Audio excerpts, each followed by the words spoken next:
you show up without pens, pencils, notebooks, and laptop will be removed. Right. Yo, what's good? Live at class. Get the step. You know we live. You're like actually already know it. The two-step. Like on that Teacher don't even know. You dropped this top. Why you drop the top like this? Alright, ladies and gentlemen, I'm going to put up these. I want you to use the rules, answer the next 3 questions. I'm not going to help you with them. It's another you. I want you to see if you can use the rules to answer the question. So, number 4. What's good, yo? Number 4. We're then going to go back over using the Let's look the rules. camera real quick. Please don't talk. It's so hard for me to do this day after day. If I have to talk over people. This nigga be tweaking. Oh, damn. Hey, everybody know you. It's going to be a little difficult. He live. Alright, here we go. Alright, ladies and gentlemen. Like I said, it's very exhausting for me to do. So please be quiet. Alright. Number 4. How did the Great Migration during World War I era shape the cities and society? A. Quota laws passed to restrict immigrants who were attracted to ethnic neighborhoods in cities.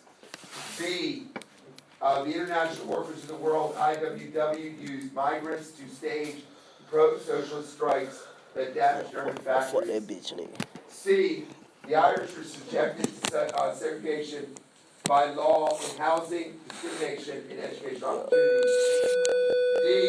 African American citizens were subjected to practice segregation in housing and job discrimination in the North. Alright. No. In the 1890s, the number of African Americans moving to the Northeast and Midwest was double that of the previous decade. In 1910, it doubled again, and again in 1920. In the 1920s, more than 750,000 African Americans left the South, a greater movement of people than occurred in the Irish potato famine of the 1840s. Immigration, African north, moving north, heading west, Library of Congress. Put down your answer. Shit, what you said that was 10 seconds. Can't hear that nigga.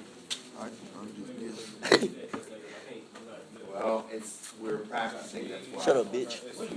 Sit down, bitch. No. Things out loud. live, nigga. We live, bitch. That's the whole point. Alright. You don't care? Next question. Yo, we really live. James, you asked me to do something. You wanted to take your test All right, number 5. Following the end of Reconstruction, African American people living in the South became increasingly disillusioned as they faced new Jim Crow law, poor economic opportunities, and outright violence. Increasingly, African Americans moved to the North and West. In the 1920s alone, over 750,000 African Americans moved out of the South. How did their migration change the politics of the United States? Notice the question says, how did it change the politics of the United States? The question doesn't come up until the last 5 words. A.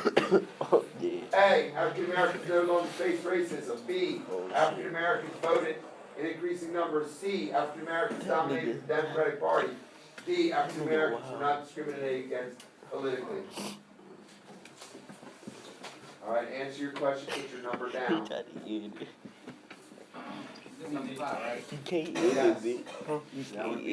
5 right next to it. I don't even know what you said. What you said? You tried to end it, you couldn't end it. No, I'm going to I was trying to see. I was about to say, I just don't got it. Nigga said he got A's and These are questions TVs that were live last on year. YouTube. Yes, nigga, I'm live. Go, James. Now. Bitch, you caught an L, bitch. You just told people you got ET. Guys, quiet. No, nigga. All right. Quiet. All right, this is number 6. A lot of reading. Let's go ahead. I'm Do on number 4. 6. Shh. Based on the excerpt, which statement summarizes the goal of H.R. 103, Public Law 280? There's no way a teacher can cover every public law. So you've never seen this, and they don't expect you to have ever seen it. All right, this test is not asking you whether or not you know all the laws that have ever been issued by the United States government. What it is asking you to be able to read it and understand what it's trying to say. All right, based on this reading, A, the law was to provide American Indian people grants for farming and small business. B, provide American Indian tribes complete independence from the federal government. C, to give certain state courts the ability to decide on cases that occur on reservations. D, to give the federal government control of American Indian relations within the states, with the states. Go ahead, answer the question. I will go ahead and read very quickly the document above it.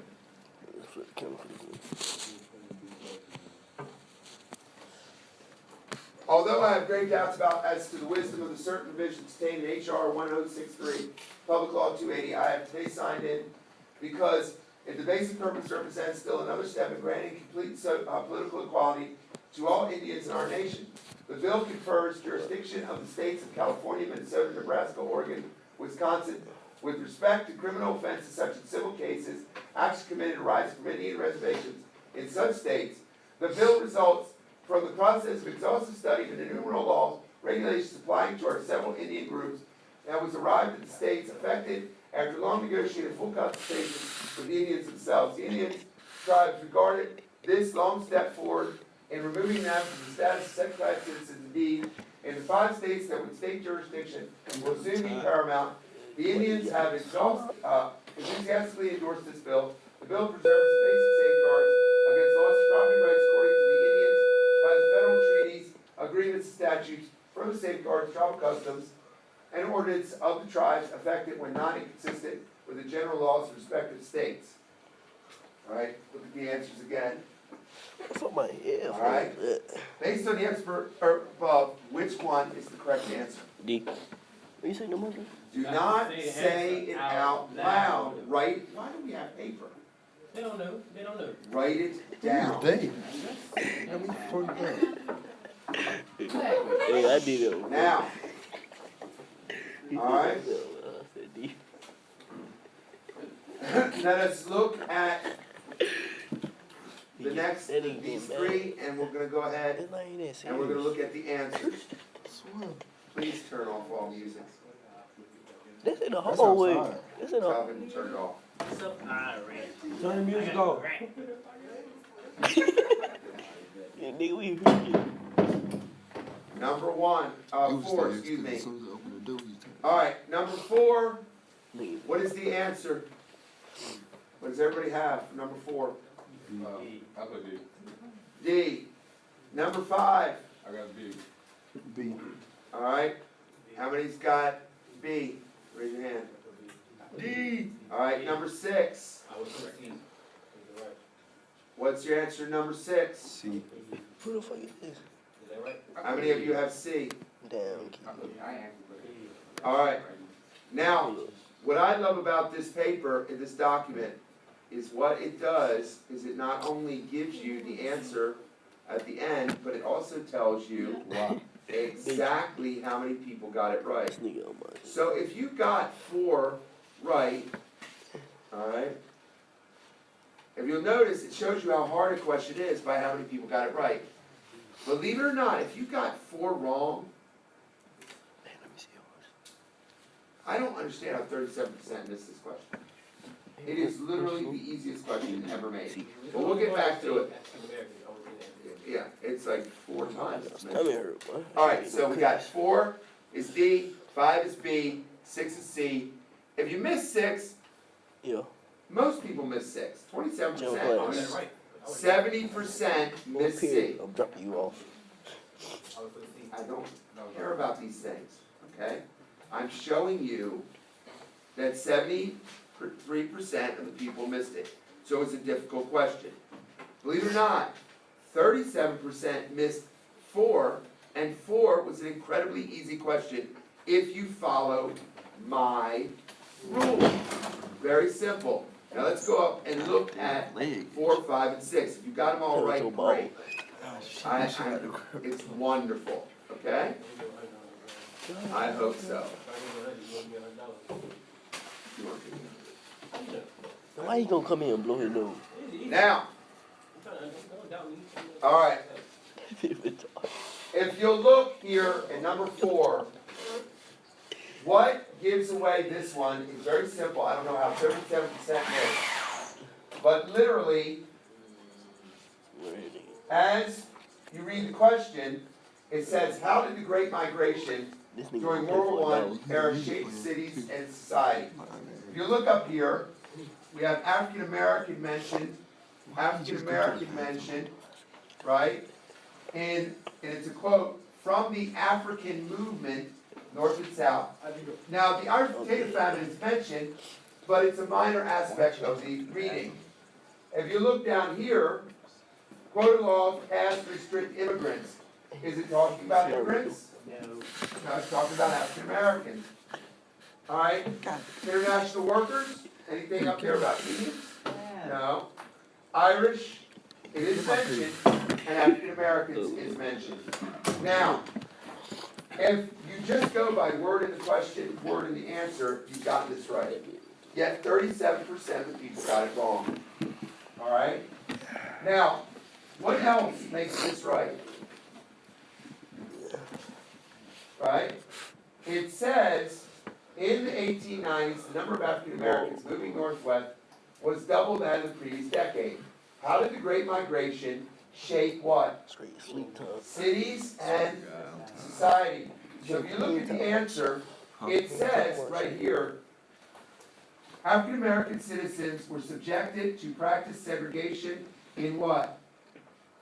Housing and job what? Discrimination, teach a word, where? In the, I always love in the because it makes what? Very specific, right? And north is found where? No. Northeast, where they will move to the northeast. So, if you're not going to use the rules to answer the questions, you can use the rules to make sure that you have picked a good answer, right? All right? Word in the answer, word in the question, very simple. And you go, this one is so easy, but yet 37% of 100 people that took it got it wrong in the state of North Carolina. Believe it or not, that's tens of thousands of students got it wrong. All right? Now, next one. Also an easy one. But they all mention African Americans in this one. And if you got this one wrong, that's fine. All right? But if you look, it says, following the end of Reconstruction, how did migration change politics in the United States? All right? My rule, there are never, ever, ever, ever, ever absolutes. Remember that. That's one of the easiest rules to remember. No absolutes ever. An absolute, that means it covers everybody and everything. An absolute is never right. A is a what? A is an absolute. Right? African Americans no longer face racism. If one white guy said, I don't like black people once to a black person, that's racism. Is it even possible for number A to exist? No, because it's an absolute. It is an absolute, and absolutes are never right. Everyone understand that? So if it says all, or every, or nobody, you understand? It's an absolute, and it is always wrong. Everybody got that? Yeah. Now, African Americans dominated the Democratic Party. African Americans are what we call a minority. As 10% of the population, can they ever dominate a political party? No, you can know that from your own information. But say you didn't know that, right?